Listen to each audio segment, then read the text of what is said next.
Okay, have you asked somebody to do something for you and they ended up doing something that wasn't quite what you intended?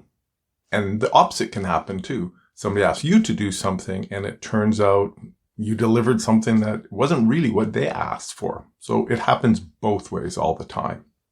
I bet you probably felt a little bit stupid because once they explained it to you, you kind of thought, yeah, I guess I should have seen that. Or perhaps you got into an argument about it. Perhaps you had an argument. Unless it was your manager. In that case, you probably didn't have an argument. You just kind of took it on the chin and then you walked off with a little bit of a gray cloud over your head. Getting tasks done accurately is at the heart of successful product development and creation of huge value for others. So much attention, energy, money can be wasted when a task isn't properly described. So would you rather have tasks completed as intended all the time? So to do this, you need a methodology to accurately describe the product development task that you want to get done. And this way, you're not going to waste nearly as much attention, energy, money, time, because you're just going to add a small number of extra words. And that's really all it takes. It only takes a couple of well-picked words in the right format that helps you make sure you get across the finish line properly and how you want to. This is a non-technical skill you leverage to create huge value for others. Remember, creating huge value for others is what motivates others to pay you more, to give you more opportunities. Plus, you usually end up just loving your job and you have more control over your career. The only alternative to this is having somebody else dictate your career. And then you're at the whims of what's going to make them successful. Now, you've probably heard about SMART goals. That's where you define a goal specifically, measurably. It's got to be achievable. It's got to be relevant. And you want to define it for the project in a time-based manner. I developed a similar way to do this for tasks. For much of my career, I worked with people I had worked with at more than one company. We just knew each other so well. We were like synced. In these situations, I still highly recommend using this methodology that I'm going to lay out, but usually you have less misunderstandings. Now, during the second half of my career, since I've been actively designing my career, there were 3 times I was recruited to take over an existing development team of 20 to 25 people in each case. And I did this for a period of 6 to 24 months. In these situations, I needed a repeatable way to get people communicating about the tasks they needed done in an accurate way so that we all could understand what they meant. So information wasn't being left out. I will now teach you a methodology that is both insanely practical and immediately valuable to you. But first, help others by sharing this video with those who could benefit. Plus, I want you to get new lessons delivered straight to your inbox. So subscribe to my email list at productdevelopmentcareersecrets.com. You can press on the button that lets you get the free mini course, and it'll take you and you'll get signed up. So I want you to start creating every task following this 5-part format. First of all, you need to start with a verb.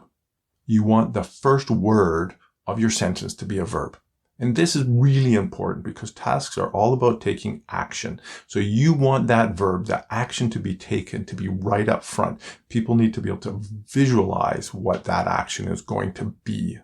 So I'm going to give you just an example. Let's say bake. You're going to bake. That's your sentence is going to start with the word bake. The second part of this format is to add a noun.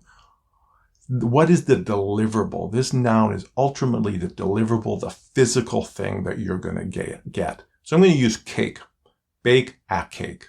So that's part 2. So I've got part 1, bake, part 2, a cake. Bake a cake.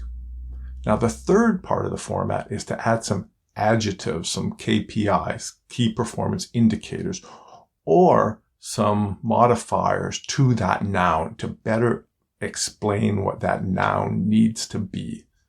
So in my case, I'm going to say, bake a cake, but I'm going to add the modifiers. It's going to be bake a 2-layer chocolate cake. So now I've got bake the noun, bake the verb, cake the noun, and the adjectives in this case are 2-layer and chocolate. So now we're going to go on to part number 4 of the format. Part number 4 is who. Who are you doing this for? Whom are you doing this for? Because depending on who you're doing it for, quite often you will do things slightly differently. So in this case, I'm going to say, do it for my 6-year-old son. My son's much older than that now, but let's just say 6-year-old son. So bake a 2-layer chocolate cake for my 6-year-old son. Now, obviously, that cake's going to be different if you bake that than if I said to bake it for my wife or for an office Christmas party. They're going to be totally different kind of cakes. And the last part, the 5th part of this format, is to say why you're doing it. Why are you doing it? So it's either you want to add on some reason. It's to have a birthday party for my son's birthday party or a Christmas party or whatever. So in this case, I've got bake a 2-layer chocolate cake for my son's 6th birthday party. Okay, so hope that's clear. Now, this is going to take more time than just scratching on a to-do list a couple of words, but it's not going to take that much more time.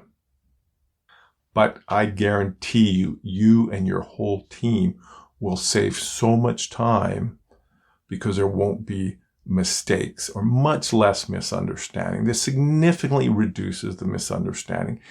And more importantly, when you've crossed the finish line. When you have a vague task definition, it is really easy to think you're done or to rationalize yourself into thinking you're done when you're really not. It's not really what you intended.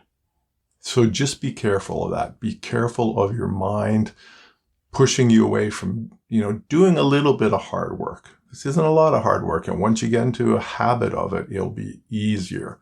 But your mind will try to take the easy route out. That's its job. It doesn't want to waste a lot of energy. It wants to take simple shortcuts, but do the work to define your tasks properly. So there you have it. Another non-technical skill that will enhance your ability to create huge value for others and thereby increase your compensation, your career opportunities, and the love you have for your job. So email me your questions. What's the best 10% of this video? Is there 10% of it you didn't really like or didn't understand? Let me know that too. So tell me what resonated most with you. What did you find most valuable? Congratulations now for doing the work to take control of your career and go create some value for others.